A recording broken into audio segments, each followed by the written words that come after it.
Hey everybody, welcome to the Digital Speakeasy, where you do have to go home, but you can stay here. Today we are coming at you live from the Haunted Church Paranormal Museum. We have our guest bartenders, Mr. Dan Rek. Dan, how are you? I'm good, Jeremy. How are you today? Feeling good, man. Musical guest, Afghan Haze. Afghan Haze, what's up? Stephanie, how are you? She is our postmodern pagan. How's it going? Very well, thank you. And of course, my Guardo Camino, Mr. Tommy Moriello, with Jeff from the Haunted Church and Paranormal Museum. What's up, Jeff? We're going to catch up with you guys more in a couple of moments. Before we get started, I just want to remind everyone why we are here today. We're here today to raise money for the World Central Kitchen. The World Central Kitchen is an incredible organization that goes where they are needed. Wherever there's a tragedy, they will show up. They will repurpose a restaurant affected by that tragedy and keep their restaurant workers employed while turning those restaurants into food kitchens for people in need. So whether it be a town affected by COVID or a hurricane or a wildfire, the World Central Kitchen is there. So we will be double matching every dollar raised. So if you give us $1, we'll turn it into $3. If you give us 10, we'll turn it into 30. If you give us 100, we'll turn it into $300. We hope to hit a goal of $5,000 raised by Christmas. Every dollar raised this hour will be double matched. So you can go to the Digital Speakeasy or at Jeremy Edrington to donate. So check that out via our fundraiser, and we'll double match every penny raised. Tommy, how are you? You are there at a haunted church in Connecticut today. I'm very happy that Jeff is next to me. Otherwise, I'd be very uncomfortable. I can't say that I'm fully comfortable, but I'm very happy to be sitting next to Jeff, who I think will protect me in certain situations. Really? Jeff has the powers to expel the spirits in the room? Jeff has the knowledge of what to avoid, right? Absolutely. So he's giving me the ins and outs of the place, and he told me about the history. This place has been around since the 1600s, and officially there's been 8 recorded deaths in here. But there are feelings that there are multiple, right? There are many more than that. And those deaths that were recorded came from this place being a place where homeless people would come, and it was sort of a homeless shelter, right? And what were the deaths that were here? From what we understand, the main ones that they did cover were in one of the side rooms, there was a stabbing in an altercation that happened there. Oh boy. The most tragic of them was in the closet in one of the side rooms. A woman died while giving birth. Both her and the baby were lost. Oh, that's terrible. And those people do hear a woman in that side room. Yes, the woman is the one that does often come through for people who do go through here. So you have in the space, there are spirits that are alive in the space right now. And Tommy, have you seen anything out of the ordinary since you've been there? Everything, but nothing that paranormal. Everything in here is out of the ordinary, mainly because this has become a home for Jeff's life work as a paranormal investigator. So everything that has been donated or purchased or picked up along the way. And how long have you been doing this for, Jeff? I've been investigating personally 24 years. I had the team together for 13 now. And I've been working with Nick for about 2 or 3 years now. And everything along their travels is in this room and in this space currently. And your goal there, Jeff, is to prove that the paranormal exists, right? I mean, you're doing more than just finding spooky things. You're trying to actually convince the world and give evidence to the existence of these spirits, correct? Absolutely. The overall goal always is to help people. But with that comes, you got to give people an understanding of what is actually going on in their home or business. We will get back to you guys at the museum in just a few moments, but after all that, you know what? I'm thirsty. I need a drink. I feel like this is going to be a real haunted, wild ride today. So I would like to welcome our bartender tonight, Mr. I like to call him Dead Dan Rek. Dan, how are you, buddy? I'm doing great. How are you, Jeremy? You're scaring the heck out of me right now because your screen is frozen and you look like a zombie. Oh, I'm very sorry about that. I'm That's doing my best over here. Hopefully you can at least hear me. I can hear you, but that's going to be really interesting when we get to the making of the drink portion of the show. So we're going to have to figure this one out a little bit. But until you pop back, Dan, you work at one of the busiest restaurants in the state of Connecticut, and you have a giant outdoor space, right? Yes, sir. We have an outdoor space that's larger than most restaurants total. And how has the shutdown affected the restaurant? You It's can definitely mention the affected. name of the restaurant. I can't. Yeah, so I work at Byron Rondo's Osteria in Cheshire for the time being. The shutdown affected the restaurant. Obviously, like we had to be closed completely. Obviously, we were closed. We did a lot of business and takeout. We shifted pretty much everything we were doing towards that. You're back. Then slowly opening for the phase 1, phase 2. You know, there was a while where we were only bringing people back just to work service bar. We weren't actually taking guests at the bar because it was only outdoor seating over the summer. But yeah, I mean, we're doing everything we can to, serve as many people as we can because, hungry mouths cry louder. Right. So, what do you got for us today? I think you're going to make us a drink that, we can make at home, if I'm not Yes. mistaken. Yeah, this one. So the first drink I'm going to make for you today is just something very simple, fall-like, something that reminisces of Halloween time. This drink is fairly simple. 4 core ingredients that are very, very accessible and does not take any specific skill or anything to put together here. So I just want to let you know your screen froze again. Okay. And so if you could describe what you're doing, that would be Yes. great. So I have a stemless wine glass here, if that makes sense. Everyone imagine a stemless wine glass. Yeah. So I'm just throwing an ice cube in the glass. Very, very simple process right there. Hope Threw you an can follow ice along. cube in the glass. Gotcha. Yeah, one ice cube in the glass. And then here we have our lovely Glenrothes 12-year-old whiskey. Yummy. So this entire drink is just going to be built in the glass over the ice cube. So I'm going to use 1.5 ounces of the Glenrothes Okay. in a glass. We're going to use any kind of a specific, no specific kind of a bitter aperitivo.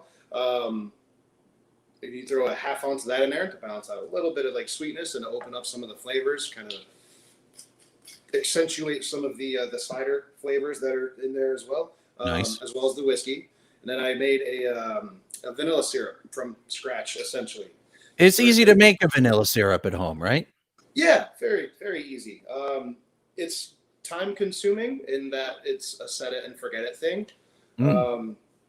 Pretty much you just take equal parts sugar and water by weight, and then depending on your concentration or potency of the vanilla flavor, you want to pretty much split and scrape vanilla beans, put them into the a pot with that sugar and water. Then depending on how vanilla forward you want it to be, you can have 1 bean, 2 beans, 3 beans, etc. Once you scrape it, put it in there, mix it all together, you want to dissolve all the sugar, and then you want to turn it up, and you want to very, very briefly and lightly simmer. You want to just get the temperature of that syrup up a little bit so that you start to cook the vanilla. And then you take it off the burner, put it in a food safe container, and then you let it sit overnight, just that room temperature for it to cool off. And that extra 8 or 10 hours is what really extracts that vanilla flavor after you've cooked it.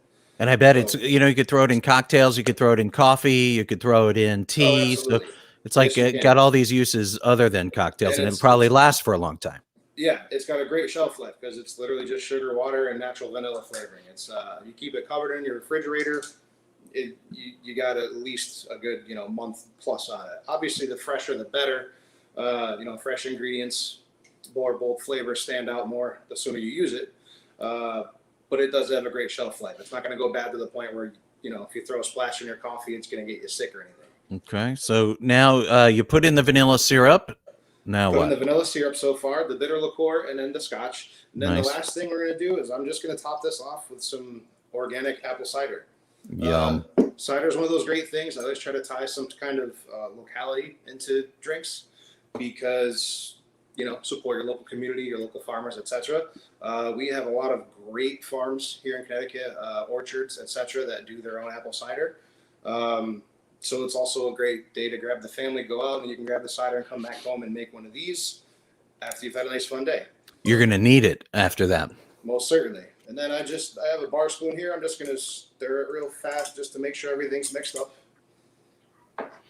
And if you so choose, you can throw any kind of aromatic component on it. You can throw a cinnamon stick in there, but I am someone that doesn't like to waste a lot of things on garnishes. So I like mine the way it is. Cheers. Nice. Thank you, Dan. That's amazing. Cheers, everybody. We'll be back with you in a little while for another cocktail. Thank you so much. And I would love to direct our attention now to Stephanie. Stephanie, how are you? Great, how are you? Very, very well. Thank you so much for joining us. Where are you coming from today, Stephanie? You're not in a haunted church. I'm coming from my guest bedroom where I have set up kind of a altar that I like to just kind of hang out here. This is like my little space. My husband has his room. I have a and I little have mine. space I'm in right now, and I just have it's like records and guitar picks I've caught at shows and baseballs signed by Yogi Berra, things like that. You have Yes. clearly looks like the basement of a gypsy's house. Hey, that's the aesthetic I'm going for, so I'm glad I succeeded. It's today is close to Halloween. Yes, And yes. you call yourself a postmodern pagan. Yes. Which has some roots in the Wiccan arts, right? Yes, yep, Wiccan, and I've basically just created my own weird I guess like perception of religion and interpretation of different traditions. What I'm going to do first is based in Celtic tradition. Mm-hmm. And basically they referred to Halloween as Samhain. And that is kind of like what is considered now to be the witch's new year. And what they refer to in terms of Halloween, I don't know if you've ever heard of people saying that the veil between the spiritual world and the physical world becomes lowered on Halloween. I did not know that. Yeah, so that's kind of the whole idea of the celebration. So I thought it would be nice to do a protection spell to protect us from any negative spirits that may be more active around this time. So what I did was I actually collected a bunch of herbs that I grew in my garden. I'm going to write down some words because you have to write down some words. I'm doing a jar spell where you actually add everything into a jar. And then you seal it with wax, and you can either hang it in your home or bury it in your yard. I'm going to hang this in my home so my neighbors don't think I'm like a total weirdo. Although I'm pretty sure I've already, that ship's passed. So Tommy, I think Tommy needs this more than anybody. Yeah, considering I know. I wish I could have just come to you, Tommy, and built it there. Because Tommy, she's putting a protection spell, and it's good to have a protection spell right now, especially for you, because you're in a place where you need protecting.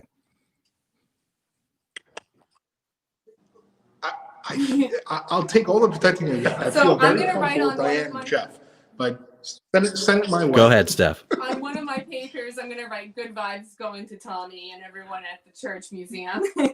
Good vibes.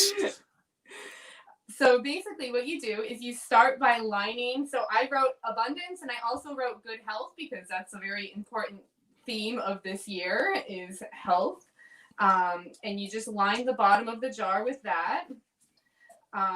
Over here, I actually have, I like to reuse things. I try not to waste a lot. So I've got a little kind of glass cauldron that's just an old candle that I just keep to burn all of my stuff in. So I'm going to add some rose buds and some cherry bark. And those are just kind of going to help communicate with spirits. And I'm just going to light that up a little bit. I think I'm actually kind of a secret pyromaniac. So this is just kind of really conducive for my enjoyability as well. Nice. And then what you do is you just kind of let that burn for a little bit. And then I'm going to start layering the spell into my jar. I'm going to start with some star anise. I did buy this at the store. And that is for good luck. And then some clove, which is for like clarity and also for cleansing. Some lavender that I grew, and this is for healing. And, you know, these actually make like really pretty, if you celebrate Christmas, they do make really pretty Christmas ornaments as well. And who wouldn't want a positive spell in their honor? Right, exactly. So this is a Black-Eyed Susan. It's just for like encouragement and positive, you know, healing vibes. This right here is just some rosemary. It's also a cleansing herb. And you can actually, if you don't have sage with you, you can always burn rosemary in lieu of. These are just some hops that I grew in my yard. And hops are just kind of like they're for good luck and also cleansing. And they do have some dream properties as well. So if you want to, you know, try to do some lucid dreaming, maybe have some hops next to your bed, and that will really help. This is sage that I grew, which is the kind of like the go-to cleansing herb. This is a white quartz crystal, which is for balance. This is a salt crystal, which is once again for cleansing and protection. Salt is really, really important for protection spells. Also important for protection spells is green jasper. And then I am going to just stuff this Cosmo in here as well for balance. And we are done with the jar. And what I do now, and I'm sure this is going to get really messy because I'm the clumsiest person ever, is I'm going to seal it with some wax. Mm-hmm. And then once you're done sealing it, you just tie a ribbon around, you know, the jar, and then, you know, hang it wherever you, a front door, a back door, wherever you want to kind of seal your home is great. Or as I said, you can bury it in your front or backyard, depending on your neighbor situation. I'm just going to let this kind of dry out for a little bit. But yeah, that's just a simple jar spell. It's a fun way to kind of just connect with nature, even if you're not really into any type of beliefs about this. And yeah. I love it. It's beautiful. We're going to check back again with you in a little while for a tarot card reading. I'm scared out of my mind about what I might learn about myself. Yeah. And thank you so much. We're back with Tommy. Tommy, how are you guys holding up over there? Any spooks in the area? Anything? I mean, you have in front of you 3 of the scariest looking things I've ever seen, and you are acting like there's just nothing wrong. You're just, you guys, I'm watching you guys chit chat through Stephanie's spell, and you're sitting there like, so anyway, yeah, I saw the game yesterday. Like, there's not 3 possessed dolls in front of you. I have full confidence in Stephanie right now. That's why I feel yeah, but good. you have, there's 3 possessed dolls right in front of you, Tommy. There's evil spirits in those dolls right in front of you. You're that close. Why you gotta bring it up though? Like why can't you just Tommy, like, you're acting like there's just nothing going on here. You're like talking about the game and you're sitting there. That doll has a noose around its neck, Tommy. It's a noose. I'm learning everything to avoid in this place, by the way. And just gonna be an education on everything. Well, I received my education on these 2 guys, but Diane's gonna join us as well and give us an education about this lovely doll. But Jeff, you want to talk to us about Jeff, two closest to me. what's up with the dolls? How come they're possessed, and why do they like to live inside of dolls? These two right here are Sure. donations from people that basically they couldn't deal with them anymore. There's Why? lots of around. This one likes to start swinging on here. I don't know why in particular they put it on a rope, but it likes to start swinging by itself. Well, what if you took the noose off its neck? Then what would it do?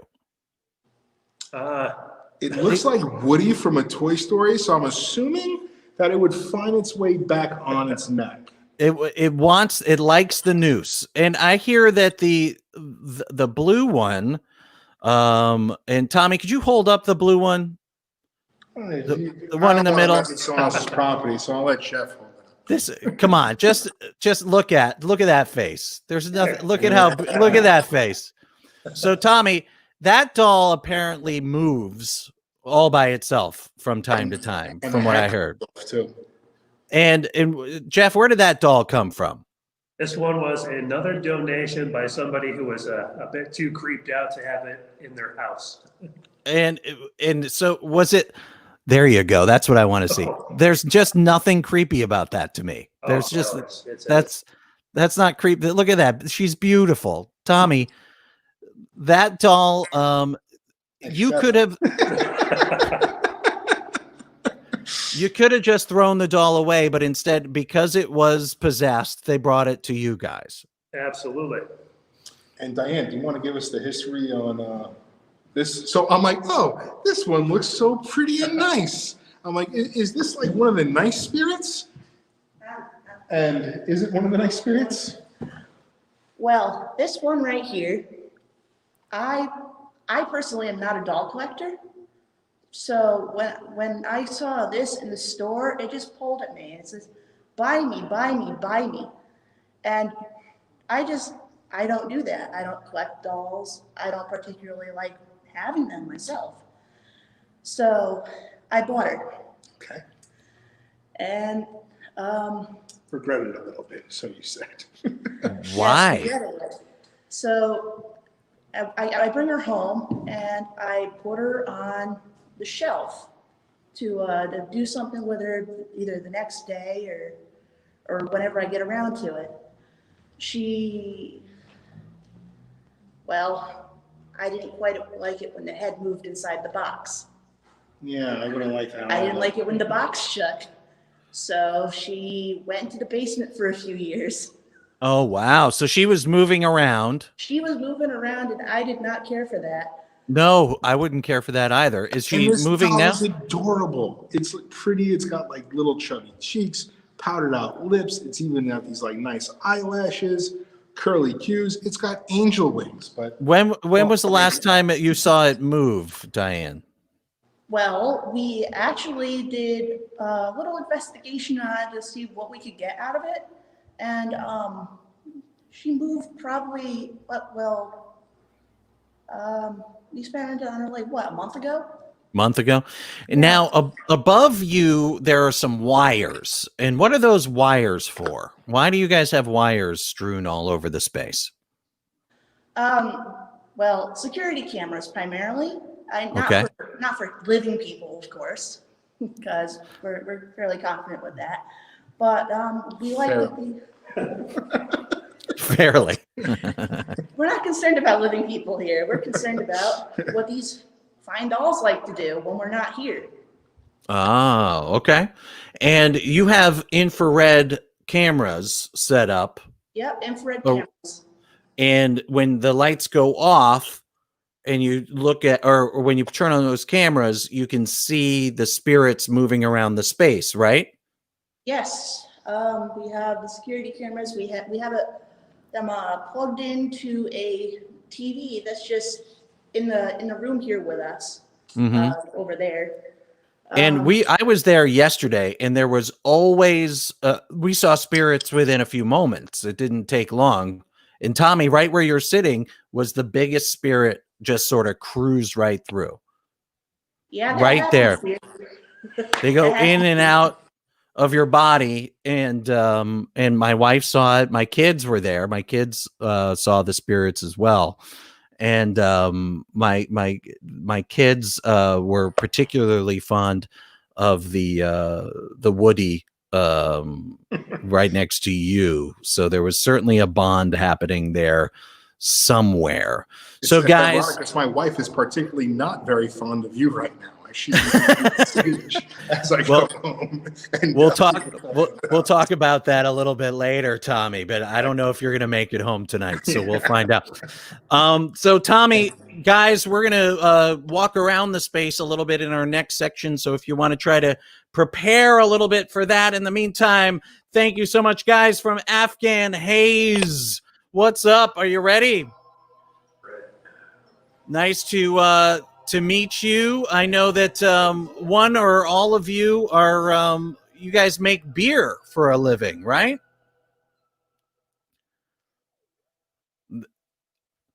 Hang on a sec. Let's make sure we got you unmuted. And so you make beer, and that's your full-time gig. Where is it? Over at Hooker? Yes, it is. Nice. That's one of the finest beers in Connecticut. Thank you so much. And on the side, you've got this the Afghan Haze. Is that named after a beer?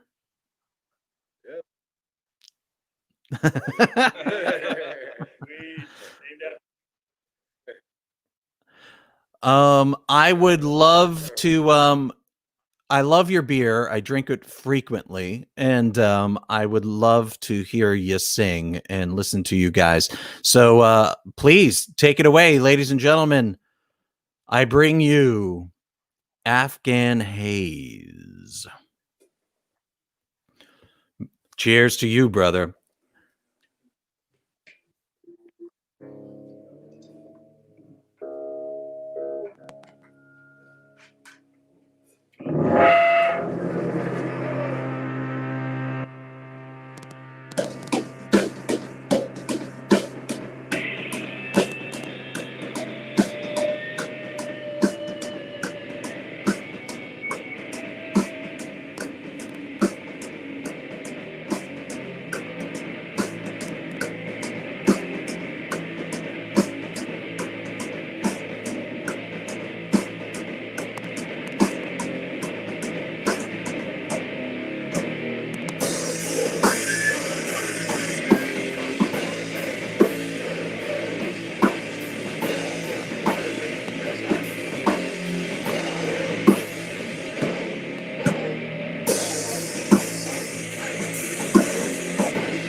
Yeah, Afghan Haze, that was awesome. Thank you so much. That was great. I can't wait to hear your next song in a little while. Thank you so much. I've been wanting to get a metal band on this show for literally 5-6 months. So that was so great. Thank you so much. All right, Tommy, you are back at the haunted church with Jeff, and you've moved locations. I'm feeling here in Easton, Connecticut, we have a very famous ghost named the White Lady. Jeff, do you know the White Lady? Absolutely, yes. Have you seen the White Lady? No. Okay. White ladies in general are pretty standard as far as this goes. Have you seen the one in Easton, the Easton White Lady? I haven't actually seen the White Lady myself, no, but I'm familiar, very familiar. Yeah, it's a pretty big phenomenon here in town, and I'm just getting a sense right now that all is not right with Tommy. Tommy's feeling he's very close to what is a very possessed artifact. Am I right, Jeff? I thought it was the super duper wiener that I had on the way up here, but it's definitely this thing. And I told her, like, I'm even not coming on my back to it. Also, Diane wanted to let us know that that cute little doll from before, it's actually a masculine spirit that is involved in that. So and thank you very much, Diane. It's a he-she doll. Exactly. Yes. Got you. So I asked Jeff the strongest piece in this place. And after we speak on this and I walk you guys around, you'll see that there are many, many, many, many, many pieces in this place. So and what is it? Jeff pointed at this. Jeff, what is that? Because, I mean, the camera can pick it up a little bit. I know what it is. I was there yesterday. But what is it? What do you got there? This here is a fairly large stained glass window. Okay. And that's a section of a stained glass window. Where did it come from? This came from the home of a client. Can't give names, obviously, but Sure. From Stratford, Connecticut. Okay. This person has been plagued with something tormenting them in their home for quite a long time and called us in for help. Ooh, it's a very beautiful. Like, what do you think? What is it? She believed the spirit attached to that was named Robert, actually. Okay. And what is the origin? Like, where did the actual beautiful stained glass come from? That's the thing. A lot of the time with paranormal artifacts and items, things that might be possessed, haunted, as Diane said with the doll, you're drawn to them for no real reason whatsoever. Okay. This one here, she didn't know where she had acquired this. And when we asked her, is there anything in your house that might have a history attached to it? Anything that for any reason might have a possession, a spirit? The one thing that she could pinpoint is she had no idea where this object came from. It was just put away out in the shed outside, and she has no history on it and no recollection of ever acquiring it. Oh, wow. It looks priceless. I mean, it looks really beautiful. Doing some history on it, checking basically the I guess it's lead work on this particular piece.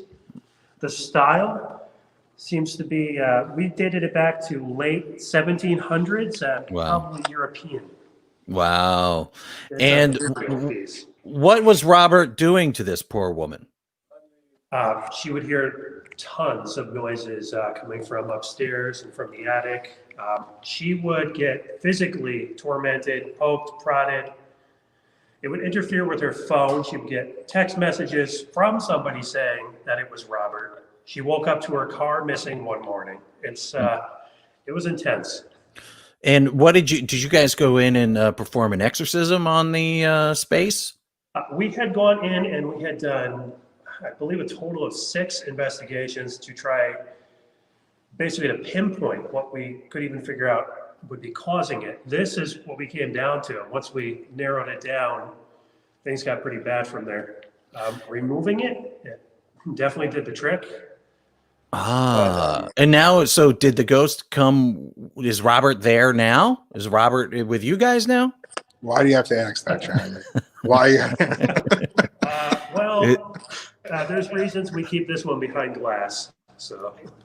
So the glass will keep Robert trapped inside. Then we want Tommy it said. behind here safe, and we definitely don't want other people interacting with this one. Just precautionary beyond anything else. So you removed the object, and the woman is okay. What are some of the other hauntings that you've experienced in Connecticut? That are memorable for you. If you would like, I do actually have. When it occurred, we actually were able to get photographs of what we believe to be Robert. I don't know if they'll show up on the camera, but we can have try. it set up for you. Done and done. If Let's it's see possible to see. if it'll read. I don't know if it'll read. Let's see. This was outside the kitchen window when we were performing an exorcism on the property. Oh my gosh, that's him. That's Robert.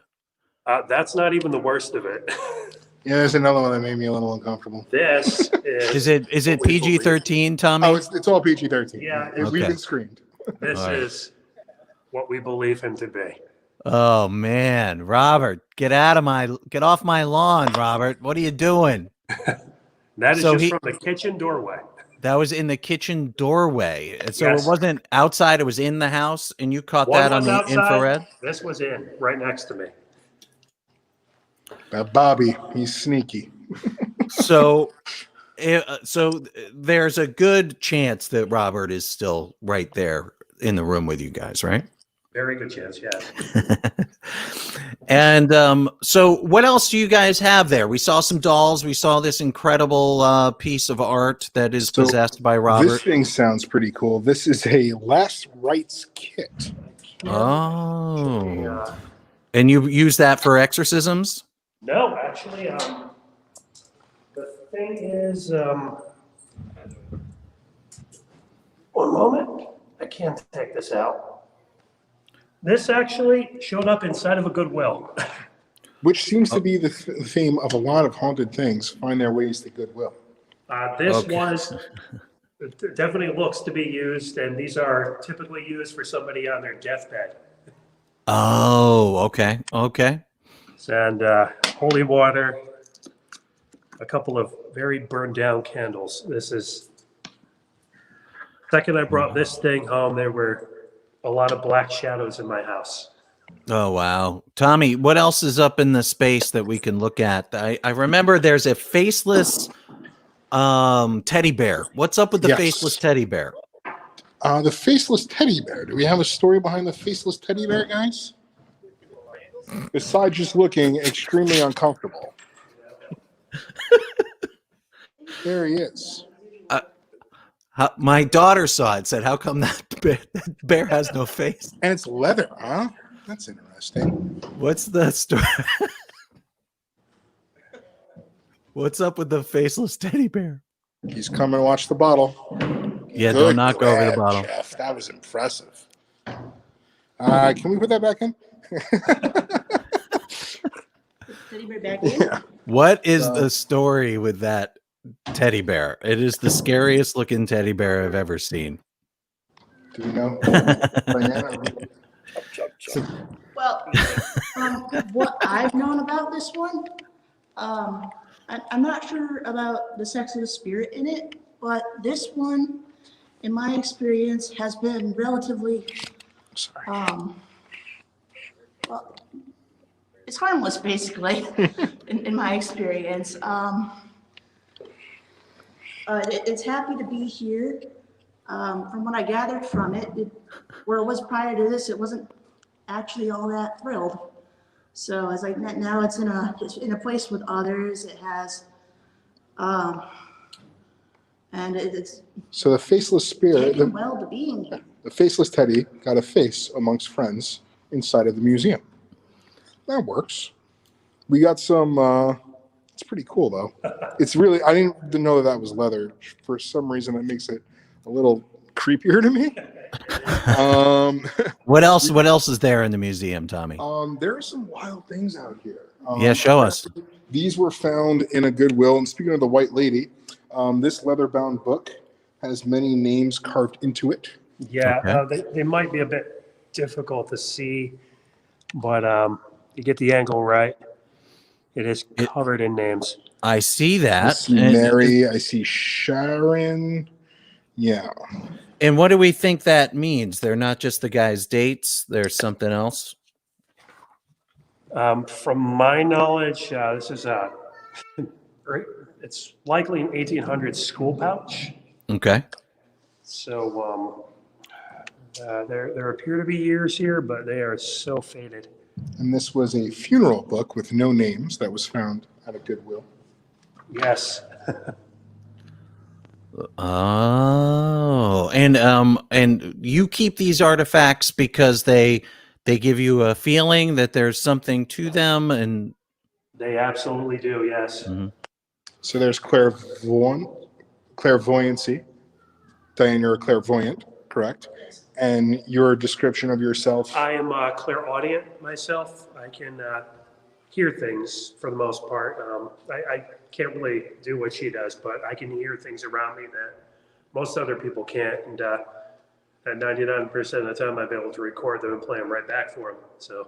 wow. And something that was really cool that is down over on this wall. So speaking of hearing things, Jeff heard this Ouija board. Obviously, we all play around with Ouija boards, right? They're fun for us. But this one spoke to Jeff. And what did it say to you, Jeff? In this property, basically we're testing it to see if, it was another Goodwill find, seeing if it had the possibility of anything attached to it. It felt a little bit off. Through another device we're using with it, we got the word desk and we got the word Roger.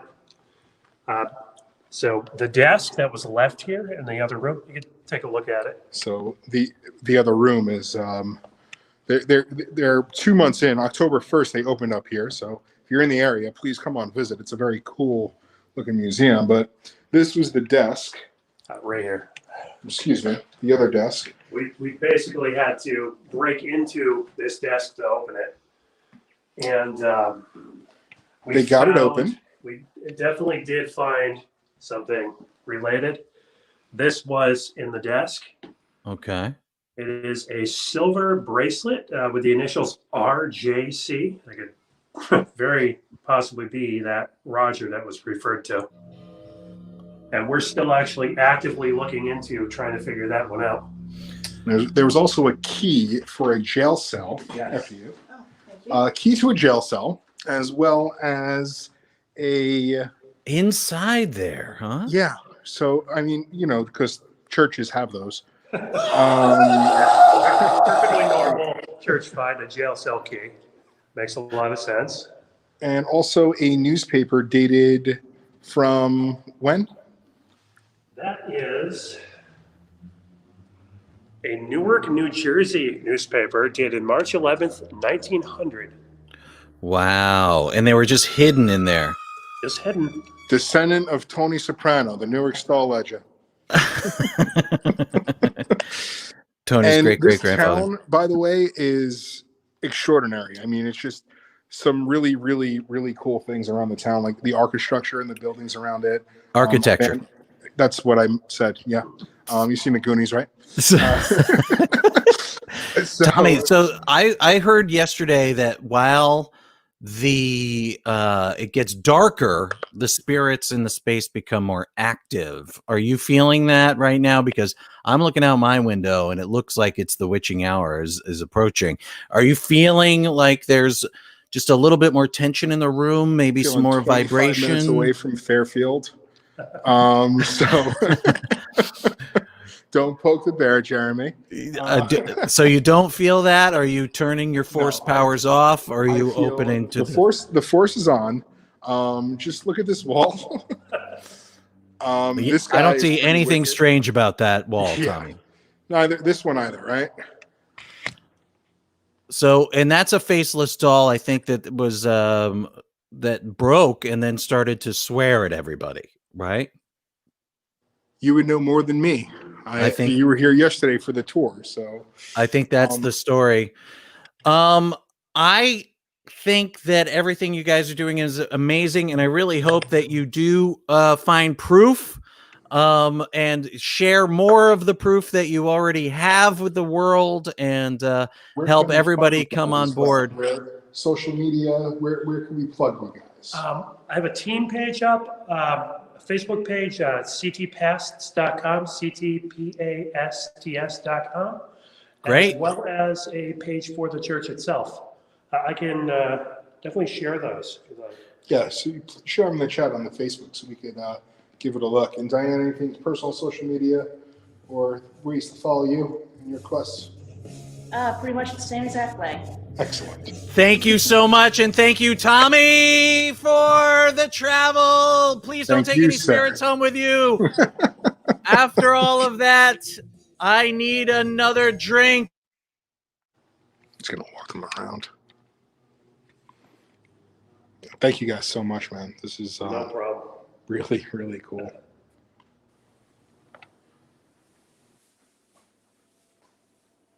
Usually made for witches brews.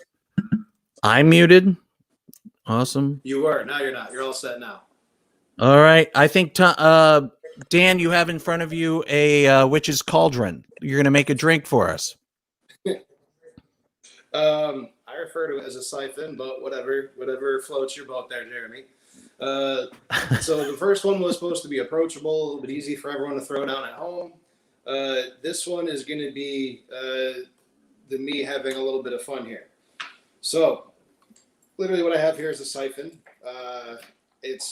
Mine is butane powered. It's got 2 separate chambers along with a filter here, and this essentially is a way to heat up things and infuse them with flavor and strain them back out in a semi-efficient manner. Coffee, tea, etc. Obviously, in this case, we're going to use some wonderful Glenrothes 12-year again. So, quick rundown on the mix and what I'm doing here. So I have a matcha, a higher grade, not sifted powder with some coconut in it that I'm going to throw in our top chamber here. I have a handful of orange and lemon peels that I'm going to, give a quick squeeze to, 1 or 2 of them, and drop the rest of them in here. Just want to let you know you froze, so keep describing. Oh boy. I'm going to keep going. Hopefully the camera starts working again before I start. But cool. I have a cinnamon stick that I'm going to crush very quickly just to break it up a little bit. 1 whole cinnamon stick. I'm going to drop that bad boy in there. Then I have 10 allspice berries up top. I took a couple of blackberries and just squashed them briefly. I'll put that in there as well. Nice. And then that is our, that's the solids, the flavoring mixture here. Next thing I'm going to do is I'm going to mix the booze portion, if you will. So what I'm going to do is, instead of pouring it directly into the very small opening in the top of the siphon, I'm going to mix it all in a plastic half-quart container first. So far I have just 6 ounces of water. We're going to go to that vanilla syrup that we talked about before. I'm going to go with 1.5 ounces because this is going to serve 2 people. It's going to be a large quantity. We're going to grab our handy Glenrothes here. I'm going to pour a nice 3-ounce slug of that. We're just going to make sure that that's all semi-mixed together. You're back. In our container here. Awesome. Perfect. Just in time for the good part. So now this is the pot, essentially. This is your teapot, if you will. So we'll pour this in here. And now we're literally going to cook this. So I have a small flame burner here. While that's slowly heating up, I'm going to put the actual siphon, part of the siphon, on the top here. And now we play the waiting game, which is a very short waiting game. It's fine with me. You froze again, so I'm hearing the bubbling of the witch's brew. and it sounds very dramatic. Meanwhile, Tommy's fixated on his the crucifixes. So we're gonna. Tommy likes the last rites kit there. He's a Reformed fascinating, Catholic, but- so he needs all that stuff is deep inside of him. He can't break free from it. He's reformed. As Are of you today, when he went to that are meeting, you right? is it starting to bubble, Dan? Not quite yet. I can see a little bit of steam start coming up, but it's not quite all there yet. When it does, the liquid will actually transfer through a tube that goes in the middle of the siphon into the top chamber, and that's where it infuses with Oh, the other my. ingredients. Fingers crossed the camera starts working. The again suspense as is that killing happens. me. I think Stephanie's trying to cast some spells to get your Zoom to work. Yeah, Steph, send me some good beer luck here. Oh, Yeah. you're back. I'm It worked. The spell back. spell worked. Steph, you worked. I rub you like a magic lamp. I'm gonna come rub your head at the brewery next time I'm around. So it's starting to bubble, So as you can, and that's just essentially it's a Bunsen burner. Right. the bottom part here is a burner. Yes, this is literally just a butane burner, because butane burns clean. It doesn't scorch things, etc. Like I said, the mixture of the liquid is down here, and then the actual siphon. This is where the infusion happens here. So any moment now, this all happens pretty quick. Once I get it going, or once it heats up enough, there we go. I doubt you can see it on the camera, but Okay. the liquid is starting to rise into this top chamber. You'll see it start bubbling there when it hits that. I got you. And this is going to infuse all of the flavors very quickly. Yeah. So there's a filter that's in between the two chambers. So essentially, it's just pushing the booze into it as well as heating it up. We're letting it. Wow. There you go. You can kind of see it. Hopefully you can Gorgeous. see it start bubbling up a little bit there. We're gonna say hocus pocus 3 times real loud. Hocus pocus. I'm just giving this a quick. It froze again. I'm gonna give this a quick stir. Hang on. Hocus pocus. Hocus pocus. Hocus pocus. Steph, I need you to come in clutch for me one last time. She's got. You hear? You know, it's funny. I can see So maybe it's just on my end. Steph, that's great news. Okay, then keep doing what you're doing then. All right, perfect. So now that that's done, I turn the burner off, and we're going to see all this liquid drop fairly quickly back into the bottom chamber once it cools off again. This is all just basically operating off of steam pressure because we're boiling a liquid here, obviously. And we're waiting. We're waiting.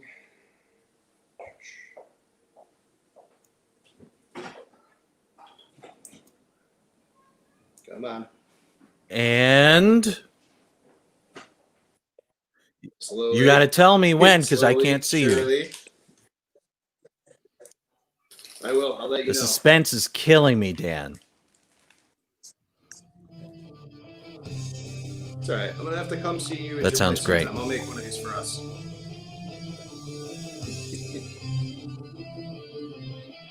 And There it is. So it goes back Almost. down. yeah. So once we Wow. kill that Bunsen burner, once we kill that heat, the pressure that we built up creates negative pressure once it cools off, and it pulls everything back down through the siphon, through the filter. So we started off with a very lightly whiskey-colored mixture before. We now have this wonderful deep dark purple mixture here because of the spices and the berries. And then we take this, Got you. just like a teapot. Pour it in there. And I'm not going to sip it right away because obviously it's hot. But what I am going to do is, I don't know if you remember this, but I love nutmeg on everything. The nutmeg state. I'm going to throw some of this here. That's right. Nutmeg State. That's it. He Thank gets you everything so right. much, Dan. That looks amazing. Everybody go visit Dan. He's one of the best in the business. Thank you so much for joining us today. Have a drink.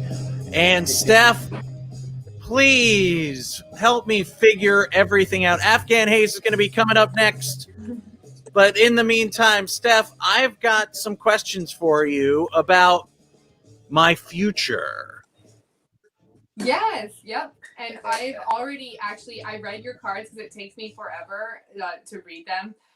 But I already did. I used 2 different decks. So So go ahead, lead me through this. How do yeah, I've never so had what a I would- tarot reading before. So I use 2 different decks. They're actually the 2 most popular decks that people use. One is called the Rider deck, and that one is the most common one. It's got beautiful pictures. These are some of the cards that I drew of yours, but it's a really great deck. And what I did for that one is a past, present, future reading. Okay. So for your past, it got Judgment, which Ah. is a card that represents like transcension, resurrection, and kind of rising above. Okay. So that's kind of an interesting. I don't know if that resonates with you. If you Rising above my past, is that the Well, idea? Not only that, but it indicates that there was maybe some kind of awakening that you may have experienced prior to, coming to your present. You know what I mean? Okay. Like, yep. So that's, and it's one of those things where I like to consider these as fairly projective, meaning whatever you want to see in it, you will. Okay. And also, I've heard a lot of people say in terms of tarot cards that they are not set in stone. It's more a matter of a guiding force where you can always change your fate based on your actions. Are you sound like you're telling me that because there's some bad news is about to happen. No. There are some warnings, but there's no bad news. So this next one is the 3 of Cups, and that is your present. Okay. And that actually means victory, fulfillment, and abundance and perfection. So I'll hold this up so you can look at that. That sounds good. Yes, yeah. It's a very positive cup. Actually, most of the most of the cups cards are fairly positive. And lucky for you, you also got another cups card for your future. Oh, which is yeah. the 3 cups. And that represents honesty, fairness, devotion, abundance, and happiness. So that's all pretty positive for you in terms of this Rider deck. Phew. So the next deck. Uh-oh, I got another deck. I did a different spread. These are 2 very, very basic spreads. There's a million different types, and some of them take a long time to read. There's one that I like to use called the Celtic Cross, which is a bunch of different cards. It's 10, but it's a little bit more involved. Okay. So for the next deck, what I did was a situation, and I did contributing factors. And I'm kind of doing this so that you can see them as opposed to me. So I'll just kind of read backwards. So for the situation, I got the Daughter of Swords, which indicates kind of judging and perception, and also maybe even not being able to accept things as they are, meaning that you see the way that they could be better, and it might lead to kind of a little bit of discontent in terms of that. And so there's a warning right there, is to not experience that discontent and then to just accept things for good as opposed to perfect. Okay. So that's just something that to keep in mind. Thank you. For the contributing factors, you've got the Chariot, which is a major arcana card, which means it has a little bit more weight to it. Okay. All these other ones are minor, so they have a little bit less power in terms of tarot. So for the Chariot, that actually indicates triumph and victory. So that's positive. Sounds good. I need it. Then you got the 4 of Pentacles, which indicates you are going to have financial stability and material comfort. But with that comes also another warning, which is to not be too possessive of this. My Um, stuff. Exactly. So to Okay. maybe just kind of embrace it and enjoy it, but to not. I don't know. I mean, like if that resonates with you at all. Just but be yeah, okay with don't- letting it go. Don't, you know. Exactly. Don't become too attached to it. And then the next one is actually kind of a weird one. It's the moon. It's another major arcana card. And that is actually about creativity and exploring your own creativity and your own creative desires. And essentially what it kind of evokes is exploring kind of your own shadow self and your own darkness to channel your creative desires and drives. I love it. I think that sounds all like I can sleep tonight knowing that my future is going to be okay. Yes, That's the good. I think we takeaway. all need to know that right now, that everything's going to be okay. Thank you so much, Steph. I think you're an amazing My woman. pleasure. I love seeing you. I think, you know, you're always so interesting and you always have so much going on. So thank you so much for your help putting this all together. Oh, thanks for having me on. And let's hear one more from our amazing band. Ladies and gentlemen, I bring you Afghan Haze. Thanks, Steph. Thanks, Thank you, Steve. Thank you, everybody.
Ladies and gentlemen, Afghan Haze, thank you so much. That was incredible. Thank you, everybody who came to the Digital Speakeasy today. Mr. Dan Rek, Afghan Haze, Stephanie Geiling, Jeff and Tommy from the Haunted Church Paranormal Museum.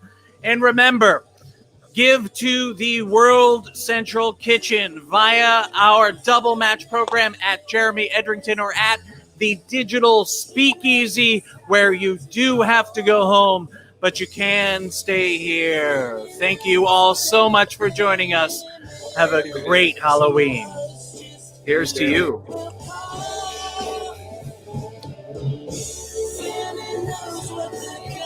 Wow.